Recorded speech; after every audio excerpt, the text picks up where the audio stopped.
Praise the lord. దేవుని పరిశుద్ధ నామమునకు మహిమ కలుగునుగాక. ప్రభునందు మాకు అత్యంత ప్రియులు దేవుని ప్రజలైన మీ అందరికీ ప్రత్యేకమైన శుభాభివందనాలు తెలియపరుస్తూ ఉన్నాను. దేవుని యొక్క మహాకృపను బట్టి మీ కుటుంబాల్లో దేవుని వాక్యాన్ని ప్రకటించడానికి దేవుడు అనుకూలించిన ఈ యొక్క సమయాన్ని బట్టి దేవుణ్ణి ఎంతగానో మహిమపరుస్తూ ఉన్నాను. ఈరోజు ప్రాముఖ్యమైన విషయాన్ని బైబిల్లో నుంచి నేను మీకు చూపిస్తాను. Very simple message but lot of insights. చాలా ప్రాముఖ్యమైన విషయాలు పరిశుద్ధాత్మ దేవుడు ఈ వర్తమానంలో మనందరితో మాట్లాడబోతూ ఉన్నారు. మనకు ప్రయోజనం కలగాలంటే మనం ఏం చేయాలి? ఈరోజు చాలామంది మా దగ్గరకు వచ్చి అడిగే ప్రశ్న ఏంటంటే, దైవజనుడా, మేము ప్రయోజనకరమైన స్థానంలో మేము ఉండాలి. ప్రయోజనం కలగాలంటే ఒక ప్రాముఖ్యమైన విషయాన్ని నేను మీతో మాట్లాడతాను. యెషయా గ్రంథము 48వ అధ్యాయము 17వ వచన భాగాన్ని మనం చదువుకుందాం. Prophetical book of Isaiah chapter 48 and let us read verse 17. నీ విమోచకుడును ఇశ్రాయేలు పరిశుద్ధ దేవుడైన యెహోవా ఇలాగు సెలవిస్తున్నాడు, నీకు ప్రయోజనము కలుగునట్లు నీ దేవుడైన యెహోవానగు నేను నీకు ఉపదేశము చేయుదును, నీవు నడవవలసిన త్రోవను నిన్ను నడిపించెదను. ఆమేన్. Praise the Lord. ఇక్కడ దైవజనుడు భక్తుడు యెషయా అద్భుతమైన మాటలు ఇక్కడ ప్రస్తావిస్తూ ప్రవచిస్తూ ఉన్నారు. మనందరికీ తెలుసు, యెషయా గ్రంథాన్ని the mini book of Bible అని పిలుస్తూ ఉంటారు. అంటే బైబిల్లో 66 పుస్తకాలు ఎలా అయితే ఉన్నాయో యెషయా గ్రంథంలో 66 అధ్యాయాలు ఉంటాయి. అందుకే దీన్ని mini book of the Bible అని పేరు దీనికి వచ్చింది. జాగ్రత్తగా మనం 48వ అధ్యాయంలోకి వచ్చేసరికి ఇశ్రాయేలు ప్రజల గురించి దేవుడు అద్భుతమైన విధానంలో మాట్లాడుతూ ఉన్నాడు. ఏమంటున్నాడంటే, I am the God who can deliver you, who can rescue. మిమ్మల్ని విమోచించే దేవుడునైన నేను, ఇదిగో మీకు ప్రయోజనము కలుగునట్లు నేను మీకు ఉపదేశము చేస్తాను. ఈరోజు మనం ఆరాధించే దేవుడు ఎవరు? మనము గణపరుస్తున్న దేవుడు ఎవరు? ఏ ప్రభువుని మనం నమ్ముకున్నాం? ఏ దేవుని మనం ఆశ్రయించామంటే, మనస్ఫూర్తిగా నేను ఈ మాట చెప్పడానికి ఇష్టపడుతూ ఉన్నాను. మనము నమ్ముకున్న దేవుడు విమోచనకర్త, విమోచించగలిగిన సమర్థుడు. మనందరినీ కూడా దేవుడు విమోచించాడు. మీరు అడగవచ్చు, దైవజెండా ఈ రిఫరెన్స్లో విమోచకుడు అని దేవుడు గురించి రాయబడింది కదా, అందుకే మీరు దేవుడు విమోచకుడని చెప్తున్నారా అని మీరు అడిగితే నేను అంటాను, ఈరోజు మనందరం కూడా ఆశ్చర్యకరమైన వెలుగులోకి వచ్చాం. ఒకప్పుడు మనం ఎక్కడున్నాం చెప్పండి? చీకటిలో ఉన్నాం, లోకంలో ఉన్నాం, పాపంలో ఉన్నాం, శాపంలో ఉన్నాం. లోక సంబంధమైన క్రియల్లో మన జీవితము కొట్టుమిట్లాడుతూ భయంకరమైన పతన అవస్థలో మనం ఉన్నాం. కానీ ఇప్పుడు దేవుడు తన ఉచితమైన కృపచేత, తన ప్రేమ చేత చీకటిలో నుండి ఆశ్చర్యకరమైన వెలుగులోకి ప్రభు మనల్ని నడిపించి ఉన్నారు. అంటే దేవుడు మనల్ని ఏం చేశాడంటే, లోకము నుంచి విమోచించాడు, మనల్ని కాపాడాడు. మన ప్రాణాలను దేవుడు కాపాడి ఉన్నారు. లేకపోతే దేవుడే గనుక మనల్ని విమోచించకపోతే ఇప్పుడు మనం ఏ కాలగర్భంలో కలిసిపోయేవారమో ఒకసారి మనం ఆలోచన చేయాలి. God has delivered us. దేవుడు మనల్ని డెలివర్ చేశారు, విమోచించాడు. పాపములో నుంచి దేవుడు మనల్ని విమోచించి, శాపములో నుంచి దేవుడు మనల్ని విమోచించి, ఆ పాప సంబంధమైన చీకటిలో నుంచి దేవుడు మనల్ని విమోచించి, ఇప్పుడు ఆశ్చర్యకరమైన తన వెలుగులోకి ప్రభు మనల్ని నడిపించి ఉన్నాడు. మనం ఒకసారి బైబిల్ను కూడా మనం ఒకసారి ఆలోచన చేస్తే, ఇశ్రాయేలు ప్రజలను దేవుడు ఐగుప్తులో నుంచి విమోచించినట్లుగా నిర్గమాకాండం 3వ అధ్యాయంలో మనం చూస్తూ ఉన్నాం. దేవుడు మోషేతో మాట్లాడడం, మోషే దేవుని మాటకు లోబడడం. అయితే 3వ అధ్యాయంలో నిర్గమాకాండంలో దేవుడు వారిని విమోచించాడు. మోషేతో అంటాడు, మోషే, నేను ఆ ప్రజల యొక్క బాధను చూశాను, వారి కన్నీరు నేను చూశాను, వారి మొరలు నా చెవికి తాకాయి, అందును బట్టి నేను వారిని విడిపించాలనుకుంటున్నాను. విడిపించుట మరియు విమోచించుట రెండూ కూడా ఈక్వల్ అర్థాలుగా మనకు కనబడుతూ ఉంటాయి. నేను వారిని విమోచించాలనుకుంటున్నాను, లేదా నేను వారిని విడిపించాలనుకుంటున్నానని చెప్పి దేవుడు ఐగుప్తి బానిసత్వంలో నుంచి ఇశ్రాయేలు ప్రజలను ఏం చేశాడంటే విడిపించాడు. ఈరోజు ఈ వర్తమానం వింటున్న నీ జీవితంలో కూడా ఒక శుభవార్త నేను నీకు చెప్పడానికి ఇష్టపడుతూ ఉన్నాను. ఒకవేళ నువ్వు అనుకోవచ్చు, నీ జీవితంలో ఈ పాపములో నుంచి నన్ను ఎవరు విడిపిస్తారు, ఈ అసభ్యకరమైన త్రాగుడుల నుంచి నన్ను ఎవరు విడిపిస్తారు, ఈ భయంకరమైన బానిస బ్రతుకుల నుంచి ఎవరు నన్ను విడిపిస్తారు, అపవాదైతే నా జీవితాన్ని బంధించాడు, నా కుటుంబాన్ని బంధించాడు, ప్రభువు నుంచి దూరం చేసేసాడు, కానీ నేను బయటికి రావాలని, విడుదల పొందాలని ఇష్టపడుతున్నాను. నన్ను విడిపించేవారు ఎవరు? నా పాపములో నుంచి, శాపములో నుంచి, అంధకారములో నుంచి, చీకటిలో నుంచి నన్ను విడిపించేది ఎవరని చెప్పి నువ్వు ఒకవేళ నీ మనసులో అనుకుంటా ఉంటే, here is the good news for you. నా దేవుడు నిన్ను విడిపించడానికి ఈ లోకానికి వచ్చి ఉన్నాడు. యేసుక్రీస్తు ప్రభువారు తన ఉచితమైన కృపచేత నిన్ను విడిపించగలిగిన సమర్థుడు ఆయన. అయితే నువ్వేం చేయాలో తెలుసా? ప్రభు సన్నిధికి వచ్చి, ప్రభువా, నా కట్లలో నుంచి నాకు విడుదల ఇవ్వండి, బానిసత్వంలో నుంచి నాకు విడుదల ఇవ్వండి.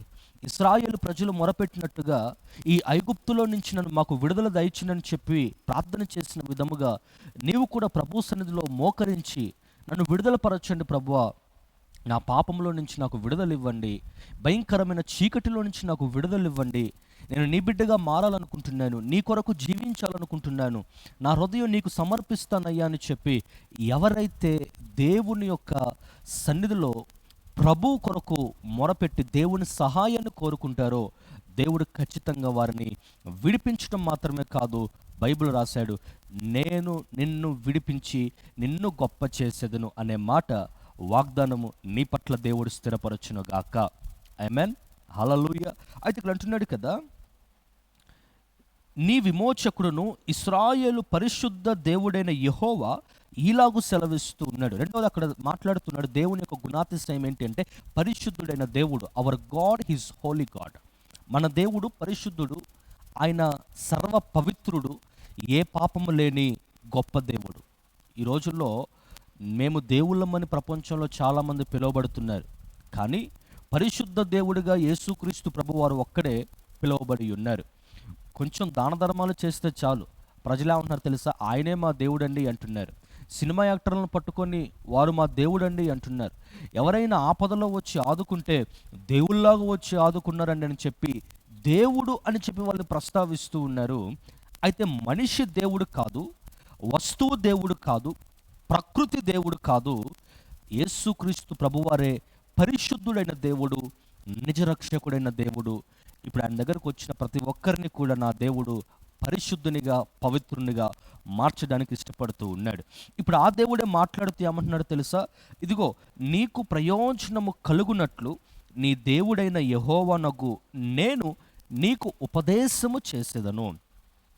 అంటే దేవుడు మనందరినీ కూడా ప్రయోజనకరమైన పాత్రలుగా చేయడానికి ఇష్టపడుతున్నాడు. ఏ ఒక్కరిని కూడా దేవుడు అన్యాయస్తులుగా వదిలిపెట్టాలని దేవుడు చూడట్లేదండి. ఏ ఒక్కరిని కూడా దేవుడు కాలగర్భంలో కలిపేయాలని, యూజ్లెస్గా ఉండాలని, పనికిరాని పాత్రలుగా ఉండాలని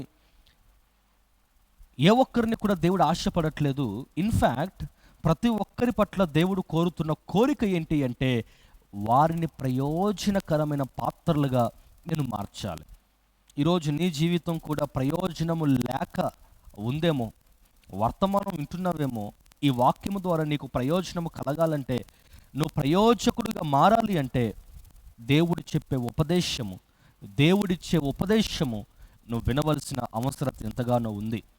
ఆదిమ సంఘాన్ని మనం జ్ఞాపకం చేసుకుంటేనండి, ఆదిమ సంఘము దేవుని ఉపదేశంలో కట్టబడ్డారు. దేవుని యొక్క ఉపదేశము చేత వారి జీవితాలు దేవునిలో పునాది వేసుకున్నారు. ఆది అపోస్తుల జీవితాన్ని మనం ఒకసారి గమనించుకుంటే, దేవుడు చెప్పిన ఉపదేశము, దేవుని యొక్క వాక్యం మీద తమ జీవితాలు కట్టుకున్నట్టుగా మనం దైవలేఖనాల్లో చూస్తూ ఉన్నాం. వారు దేవుని యొక్క ఉపదేశం మీద కట్టబడ్డారు, దేవుని వాక్యం మీద కట్టబడ్డారు. దేవుడు వారి జీవితాలను మెండుగా ఆశీర్వదించాడు. ఈరోజు ఉపదేశం అనేది ప్రపంచంలో చాలా రకాలుగా మారిపోయిందండి. రకరకాలైన వర్తమానాలు చెప్తూ ఉన్నారు, రకరకాలైన వాక్యాలు మనం వింటూ ఉన్నాం. మీకు చాలాసార్లు నేను చెప్తూ ఉన్నాను, ప్రపంచంలో కొన్ని రకాలైన బోధలు ఉన్నాయి. అందుట్లో మొదటిగా బిలాము బోధ ఒకటి. అంటే ఈ బిలాము బోధ ఇహపరమైన ఆశీర్వాదాల మీద మనం ఆనుకుంటే చాలు, ఆటోమేటిక్గా కృపావరాలు, దైవికమైన వరాలు, అభిషేక వరాలు మనం పొందుకుంటాం, ఆత్మ వరాలు మనం పొందుకుంటామని బిలాము బోధ చెప్తా ఉంటుంది. అంటే ధనము చేత, ధన సంబంధమైన కార్యక్రమాల చేత మనం దేవుని యొక్క వరాలు పొందుకోవచ్చని బిలాము బోధ మాట్లాడుతూ ఉంటుంది. రెండవది నికోలైతుల బోధ ఉంది. ఇక వీరే ఏమంటారో తెలుసా, ఇక మేమే అద్భుతాలు చేసేవాళ్ళం, దేవుడు కూడా అవసరం లేదు, దేవుడు లేకుండా మా ద్వారానే ఆశ్చర్య కార్యాలు జరుగుతాయి, స్వస్థపరిచేది కూడా మేమే అన్నట్టుగా వీళ్ళు బోధిస్తూ ఉంటారు. అబద్ధ ప్రవక్తల బోధ ఒకటి ఉంది. వీరు విశ్వాసులను కూడా అవిశ్వాసంలోకి నడిపిస్తారు, చీకటిలోకి నడిపిస్తారు, విశ్వాసం యొక్క పునాదిని కదిలిస్తారు. గమనించండి, బిలాము బోధ, నికోలైతుల బోధ, అబద్ధ ప్రవక్తల బోధ, ఈ మధ్య ఇంకా కొన్ని రకాలైన బోధలు, ఫ్యాషన్ బోధలు కూడా వచ్చేస్తూ ఉన్నాయి. ఇవన్నీ కూడా వచ్చేస్తూ ఉన్నాయి. అయితే ఈ బోధల మీద మనం కట్టబడకూడదు, దేవుని యొక్క ఉపదేశం మీద మనం కట్టబడాలి, దేవుని యొక్క వాక్యం మీద మనం కట్టబడాలి. వాక్యము ఉన్నది ఉన్నట్టుగా చెప్పే ఆ ఉపదేశాలు ఏవైతే ఉన్నాయో ఆ ఉపదేశాల మీద మన జీవితాన్ని కట్టుకోవాలి. అయితే దేవుడు ఏం చెప్తున్నాడో తెలుసా, ఈ ఉపదేశం మీద మీరు కట్టబడండి, మీరు ప్రయోజనకరముగా మార్చబడతారు. ఈరోజు ఎంతమందికి ఈ వాక్యం వింటున్న మీలో ప్రయోజనకరమైన పాత్రలుగా మారాలని ఉందో ఒక్కసారి బిగ్గరగా స్తోత్రం చెప్తామా? హల్లెలూయ. మరి నిజంగా మీరు ప్రయోజనకరమైన పాత్రలుగా మారాలి అంటే, ప్రయోజనకరమైన వ్యక్తులుగా మీరు మారాలి అంటే, ఇదిగో దేవుని యొక్క వాక్యం మీద నీ జీవితాన్ని కట్టుకో, ఈ ఉపదేశం మీద నీ జీవితాన్ని కట్టుకో. నిజమైన ఉపదేశం ఏంటో తెలుసా? నువ్వు పాపం చేస్తూ ఉంటే నిన్ను ఖండించేది నిజమైన ఉపదేశం. ఆత్మీయ జీవితంలో పడిపోతుంటే లేవనెత్తేది నిజమైన ఉపదేశం. నువ్వు దేవునికి దూరం అయిపోతూ ఉంటే, దేవుని యొక్క సంఘానికి నువ్వు దూరం అయిపోతూ ఉంటే, దేవుని యొక్క సన్నిధికి నువ్వు దూరం అవుతున్నప్పుడు నిన్ను హెచ్చరించి, బుద్ధి చెప్పి, అవసరమైతే నిన్ను కొన్నిసార్లు గాయపరిచి కూడా మరలా నిన్ను సత్య మార్గంలో నిలబెట్టేదే నిజమైన ఉపదేశం. ఆ ఉపదేశం మీద నీ జీవితాన్ని కట్టుకోవాలి, ఆ ఉపదేశం మీద నీ కుటుంబాన్ని కట్టుకోవాలి. యెహోషువ అంటాడు, నేను నా ఇంటి వారం యెహోవాని సేవించేదము. ఈ ఆలోచన నీకుందా? నేను నా ఇంటి వారము మంచి ఉపదేశం మీద కట్టబడతాం, మంచి ఉపదేశం మీద మా జీవితాలు మేము పునాది వేసుకుంటాం. తల్లిదండ్రులుగా మీరు ఎవరైనా ఉంటే నేను మీకు ఇచ్చే మంచి సలహా ఏంటో తెలుసా? దయచేసి మీరు ఉపదేశం మీద కట్టబడండి, మీ పిల్లలు కూడా అదే ఉపదేశం మీద వారు కట్టబడతారు. సరైన వాక్యపు పునాది మీద మీ జీవితాలు కట్టుకోండి. భవిష్యత్తులో మీ పిల్లలు కూడా సత్యవాక్యం మీద పునాది వేసుకొని అనేక మందికి ఆశీర్వాదకరంగా నిలబడగలుగుతారు. మీ జీవితాలను నిలబెట్టుకొనండి, దేవునికి సమీపంగా ఉండండి, దేవునికి అనుకూలముగా రండి. తద్వారా మీ పిల్లలు కూడా దేవునికి అనుకూలముగా మార్చబడతారు. తల్లిదండ్రులుగా ఎవరైతే ఉన్నారో వారే కొన్నిసార్లు భక్తిలో వెనకడిగేశారనుకోండి, పిల్లలు కూడా వెనకడిగేసే అవకాశాలు చాలా ఉంటాయి. నేను ఎప్పుడు చెప్తూ ఉంటాను, తల్లిదండ్రులు దేవుని యొక్క చిత్తానికి లోబడితే పిల్లలు కూడా దేవుని చిత్తానికి లోబడి వారు కూడా దేవునికి తమ జీవితంలో స్థానం ఇస్తారు. రీసెంట్గా ఒక కుటుంబము, నూతనంగా రక్షించబడిన కుటుంబం ఒకటి ఉందండి. ఆ నూతనంగా రక్షించబడిన కుటుంబము వారు దేవుని వాక్యానికి చోటిస్తూ దేవుని యొక్క వాక్యపు వెలుగులో నడవటం ప్రారంభించారు. బంధువులు వచ్చి, వారు వీరు వచ్చి వారి జీవితాన్ని కదిలించాలని చూసిన సత్యవాక్యము చేత వారి జీవితాలు కట్టుకోవటం ప్రారంభించారు. ఇప్పుడు ఆశ్చర్యం వినండి, వారి పిల్లలు కూడా, వాస్తవానికి వాళ్ళ పిల్లలు మారరేమో అనుకున్నాను, ప్రార్థన చేశాం, దేవుని వాక్యము చేత తల్లిదండ్రులను మాదిరిగా తీసుకున్నారు. వాళ్ళ పిల్లలు కూడా ఈరోజు ప్రభువులో రక్షించబడటం ప్రారంభించారు. కుటుంబ సమేతముగా దేవుని యొక్క మందిరానికి రావటం ప్రారంభిస్తూ ఉన్నారు. ఇప్పుడు వారి జీవితంలో గొప్ప కార్యాలు జరుగుతూ ఉన్నాయి. వారి జీవితంలో, వారి పిల్లల జీవితంలో కూడా ఉద్యోగాలు దేవుడిచ్చారు. చూసారా? తల్లిదండ్రులు ముందు పునాది మీద నిలబడితే పిల్లలు కూడా ఆ పునాది మీద నిలబడగలుగుతారు. దేవుని యొక్క వాక్యపు వెలుగులో తల్లిదండ్రులుగా మీరు నడవగలిగితే అదే వాక్యపు వెలుగులో పిల్లలకు కూడా నడుస్తూ ఉంటారు. నేను ఎప్పుడు చెప్పే మాట ఏంటో తెలుసా? మీ పిల్లలకి ఒక సత్య మార్గాన్ని నువ్వు ఏర్పాటు చేయండి, ఒక నీతి మార్గాన్ని, ఒక నీతి బాటను వారికి ఏర్పాటు చేయి. ఆ మార్గంలో వారు నడిపించు. రేపు నువ్వు గతించిపోయినా, నువ్వు చనిపోయినా, ప్రభు దగ్గరికి వెళ్ళినా, నీ కుటుంబం మాత్రం, నీ తరం మాత్రం అదే మార్గంలో నడవటం ప్రారంభిస్తారు. మా సంఘంలో పూర్వకాలంలో ఉన్న విశ్వాసులు, వారు తమ కుటుంబాలను దేవుని వైపు నిలబెట్టాలని ఆశపడి, మేము గతించిపోయినా మా పిల్లలు, మా తరతరం మాత్రం సంఘంలో ఉండాలని చెప్పి వారికి ఆదర్శప్రాయంగా ఒక మాదిరిని వారికి చూపించి, ఒక సత్య మార్గాన్ని వారికి ఏర్పాటు చేసి వెళ్ళారు. ఇప్పుడు అదే మార్గంలో వాళ్ళ పిల్లలు పిల్లలు పిల్లలు నడుస్తూ ఈరోజు ఆశీర్వాదకరముగా సంఘంలో వాళ్ళు నిలబడటం ప్రారంభించారు. ఎందుకు ఈ విషయం చెప్పానో తెలుసా? నీకు ప్రయోజనము కలగాలంటే, నువ్వు ఆశీర్వదించబడాలంటే, ఉద్యోగంలో ప్రయోజనకర్తగా మారాలనుకుంటున్నావా? వ్యాపారంలో ప్రయోజనకర్తగా మారాలనుకుంటున్నావా? ఇంటర్వ్యూలో ప్రయోజనము చూడాలనుకుంటున్నావా? స్టడీస్లో ప్రయోజనము చూడాలి అనుకుంటున్నావా? ఎగ్జామ్స్లో ప్రయోజనము చూడాలి అనుకుంటున్నావా? గర్భఫలం కావాలని కోరుకుంటున్నావా? నీ చరిత్ర తిరిగి రాయబడాలి, ఎవరు ఊహించని విధముగా అద్భుతమైన రీతిలో నీ జీవితం కట్టబడాలని, ఒక ప్రయోజనకరమైన పాత్రగా నువ్వు ఉండాలని ఆశపడుతూ ఉన్నావా? అయితే నీ జీవితము దేవుని యొక్క ఉపదేశం మీద కట్టుకో చాలు. దేవునికి ఉపదేశం మీదకు తప్ప నీ జీవితం దేని మీద కట్టబడొద్దు. ఇరుగు పొరుగు వారి మాటల మీదనో, వారి ఆలోచనల మీదనో, వారి ఉద్దేశాల మీదనో, వారి తలంపుల మీదనో నీ జీవితాన్ని ఏనాడు కూడా కట్టుకోవద్దు. నీ జీవితాన్ని దేని మీద కట్టుకోవాలి అంటే ఈ ఉపదేశం మీద, దేవుని యొక్క వాక్యం మీద నీ జీవితాన్ని కట్టుకోవాలి. యేసుక్రీస్తు ప్రభువారు ఒక అద్భుతమైన మాట సెలవిచ్చారు. అదేంటో తెలుసా? దేవుడు అన్నాడు, ఈ నా మాటలు విని ఎవరైతే వాక్య ప్రకారము జీవిస్తూ ఇసుక మీద కాక బండ మీద ఇల్లు కట్టుకుంటారో వారి జీవితం స్థిరంగా నిలబడుతుంది. వానలు వచ్చినా వరదలు వచ్చినా వారు మాత్రం కదల్చబడరు. ఎందుకు? బండ మీద వాళ్ళు ఇల్లు కట్టుకున్నారు. ఇసుక మీద ఇల్లు కడితే ఉంటుందండి? ఎంతకాలం మీరు ఎవరైనా కట్టారా? ఇసుక మీద మేము ఇల్లు కట్టామన్న వారు ఎవరైనా ఉన్నారా? ఎవరు కట్టరు. దేవుని యొక్క వాక్యపు పునాది మీద మన జీవితాలు కట్టుకోవాలి. అది కింద దేవుడు అంటూ ఉంటాడు, మీరు గమనించండి, నీవు నడవవలసిన త్రోవను నేను నిన్ను నడిపించదను. అంటే నువ్వు ఏ త్రోవలు నడవాలో, ఏ మార్గంలో నడవాలో దేవుడు నడిపిస్తాడట.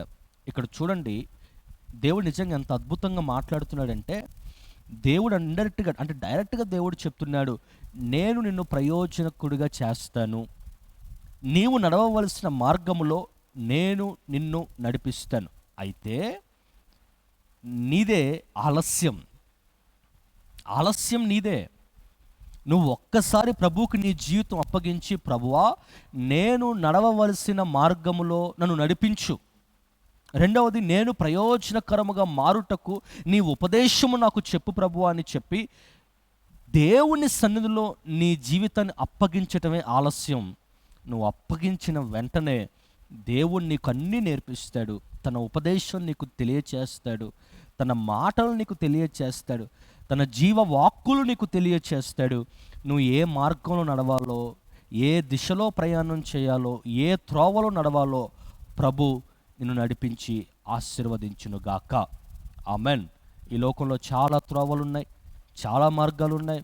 ఈ వాక్యం ఉన్న దేవుని బిడ్డలారా, నేను ఒక మాట చెప్తాను, అన్ని మార్గాలు మంచివి కావు. నువ్వు అనుకున్న మార్గాలు మంచివి కావు. నేను ఈ దారిలో వెళ్తానండి అనుకుంటున్నావు, ఇలా వెళ్తే గమ్యానికి చేరతానండి అనుకుంటున్నావు, కానీ నువ్వు అనుకునే మార్గం మంచిది కాదేమో. నువ్వు ఎంచుకున్న మార్గం దేవుని చిత్తానికి వ్యతిరేకముగా ఉందేమో. నువ్వు ఎంచుకున్న మార్గము దైవ చిత్తానికి ఆపోజిట్గా ఉందేమో. If it is really quite opposite to the God's will, better to change your decision, better to change your destiny. నీ యొక్క గమ్యాన్ని నువ్వు మార్చుకో, నీ నిర్ణయాన్ని నువ్వు మార్చుకో, నీ దిశను నువ్వు మార్చుకో, నీ మార్గాన్ని నువ్వు మార్చుకో. దేవుని చిత్తానికి వ్యతిరేకంగా నువ్వు ప్రయాణం చేస్తే జాగ్రత్త, నష్టపోతావు. దేవుని చిత్తానికి వ్యతిరేకంగా ప్రయాణం చేసి ఆశీర్వదించబడిన వారు ఎవరు లేరండి, నష్టపోయిన వారే ఉన్నారు. ఒకవేళ నువ్వు నడిచే మార్గం, నువ్వు ఎంచుకున్న నిర్ణయం, నువ్వు తీసుకున్న డెసిషన్స్, నువ్వు అనుకునే ఆలోచనలు దేవుని చిత్తానికి వ్యతిరేకంగా ఉన్నాయేమో, దేవుని యొక్క మనస్సుకు వ్యతిరేకముగా ఉన్నాయేమో, ఒకవేళ అలా ఉంటే నీ నిర్ణయాన్ని మార్చుకో. Better to change your way, better to change your destiny. నీ నిర్ణయాన్ని మార్చుకో, నీ డిసిషన్ని మార్చుకో. నువ్వు ప్రభు వైపు తిరుగు, దేవుని వైపు చూడు, దేవుని మార్గములో నడవడానికి నువ్వు ప్రయత్నించు. ఎందుకు దేవుని మార్గంలో ఎందుకు నడవాలని అంటాను? దేవుని మార్గంలో నీకు నెమ్మది ఉంటుంది, దేవుని మార్గంలో నీ కొరకు దేవుడు ఉంటాడు, దేవుని మార్గంలో నీకు ఆరోగ్యం ఉంటుంది, దేవుని మార్గంలో నీకు సంతోషం ఉంటుంది, దేవుని మార్గంలో నువ్వెన్నడూ చూడని ఆశీర్వాదం ఉంటుంది. నువ్వు అనుకున్న మార్గంలో మాత్రం ఖచ్చితంగా అపవాది పొంచుకొని ఉన్నాడు, జాగ్రత్త. అపవాది పొంచుకొని ఉన్నాడు, జాగ్రత్త. నీ నిర్ణయాన్ని మార్చుకొని మార్గాన్ని మార్చుకో, దేవుని మార్గంలో నడువు, నువ్వు సంతోషాన్ని ఆనందాన్ని అనుభవిస్తావు. ఈరోజు దేవుడు మనందరితో మాట్లాడి ఉన్నారు కదా. మొదటిగా ఉపదేశము దేవుడు చేస్తాడట. మార్తా మరియా లాజరు ఇంటికి దేవుడు వెళ్ళాడు, ఉపదేశము చేశాడు. మరియా దేవుని యొక్క ఉపదేశాన్ని వింది. దేవుడు అన్నాడు, ఇదిగో మరియా ఉత్తమమైన దాన్ని ఏర్పరచుకుంది, ఉత్తమమైన దాన్ని ఏర్పరచుకుంది. ఈరోజు నువ్వు ఉత్తమమైన వాటిని ఏర్పరచుకుంటున్నావా? వేటినో పోగు చేసుకుంటున్నావు, డబ్బు పోగు చేసుకుంటున్నావు, అందాన్ని నువ్వు కూడగట్టుకుంటున్నావు, బలాన్ని నువ్వు పొందుకుంటున్నావు, ఇల్లు కొనుక్కుంటున్నావు, పొలాలు కొనుక్కుంటున్నావు, స్థలాలు కొనుక్కుంటున్నావు, ఇంకా చాలా చాలా కార్యక్రమాలు నువ్వు చేస్తూ ఉన్నావు. మరి దేవుని వాక్యం నువ్వు పొందుకున్నావా? ఉత్తమమైనది, అనుకూలమునైన దేవుని యొక్క చిత్తము, ఆ దేవుని వాక్యాన్ని నువ్వు పోగు చేసుకుంటున్నావా? ఆ ఉపదేశాన్ని ప్రభువు నీకు బోధిస్తాడు. ఆనాడు మార్తాకి తన ఉపదేశాన్ని దేవుడు బోధించినట్టుగా నీకు కూడా దేవుడు తన ఉపదేశాన్ని బోధించునుగాక. నువ్వు నడవవలసిన త్రోవలో దేవుడు నిన్ను నడిపించునుగాక. సంఘానికి అనుకూలమైన మార్గంలో నడువు, దేవుని సేవకునికి అనుకూలమైన మార్గంలో నడువు, దైవ చిత్తానికి అనుకూలమైన మార్గంలో నడువు. దేవునికి అనుకూలముగా ఉండు, సంఘానికి అనుకూలముగా ఉండు, పరిచర్యకు అనుకూలముగా ఉండు, సేవకునికి అనుకూలముగా ఉండు, దేవుని యొక్క చిత్తానికి అనుకూలముగా ఉండు. Be available for the will of God, be available for the will of God. దేవుడు మిమ్మల్ని దీవించి ఆశీర్వదిస్తాడు. అయ్యా, దేవుని చిత్తానికి ఈరోజు మీలో ఎవరైనా ఈ వర్తమానం చేత దీవించబడి ఆశీర్వదించబడి, అయ్యా నిజంగా దేవుని ఉపదేశమే నాకు ప్రయోజనకరమయ్యా, రెండవది నేను నడవవలసిన మార్గాన్ని అది ప్రభువు నాకు నేర్పించాలని ఎవరైతే కోరుతూ ఉన్నారో మోకరించండి, నేను మీకోసం ప్రార్థన చేస్తాను. కృపగల దేవా, పరిశుద్ధాత్ముడా, నీకు వందనాలు. నీవు సకల ఆశీర్వాదములకు కారణభూతుడవు, గొప్ప దేవుడవు, పరిశుద్ధుడవు, మహోన్నతుడవు తండ్రి. ఈ వర్తమానాన్ని వీక్షిస్తున్న ప్రతి కుటుంబాలను మీరు దీవించండి అయ్యా, ఆశీర్వదించండి, బలపరచండి. వారి కుటుంబాల్లో ప్రభు గొప్ప కార్యం జరిగించండి. ఎవరెవరైతే విశ్వాసముతో ఈ ప్రార్థనలో ఏకీభవించారో యేసు నామములో ప్రభువ వారి జీవితంలో గొప్ప కార్యాలు జరుగునుగాక. మా ప్రియుల జీవితంలో అద్భుతాలు జరిగించండి. తలంచిన ప్రతి కార్యములు సఫలపరచండి. మంచి ఆరోగ్యములతో మీరు నింపండి. ప్రార్థన అవసరతలు కోరి ఉన్న ప్రతి ఒక్కరిని కూడా బలపరిచి, దీవించి, సహాయము చేసి, ఆశీర్వదించి అయ్యా ప్రభు ఈ కార్యక్రమాన్ని వీక్షిస్తున్న ప్రతి కుటుంబాలను బలపరిచి దీవించమని యేసు నామములో అడిగి ప్రార్థించి వేడుకుంటున్నాము తండ్రి. Amen, amen, amen. May God bless you. ప్రభు మిమ్మల్ని దీవించి ఆశీర్వదించి బలపరచునుగాక. ఆమెన్.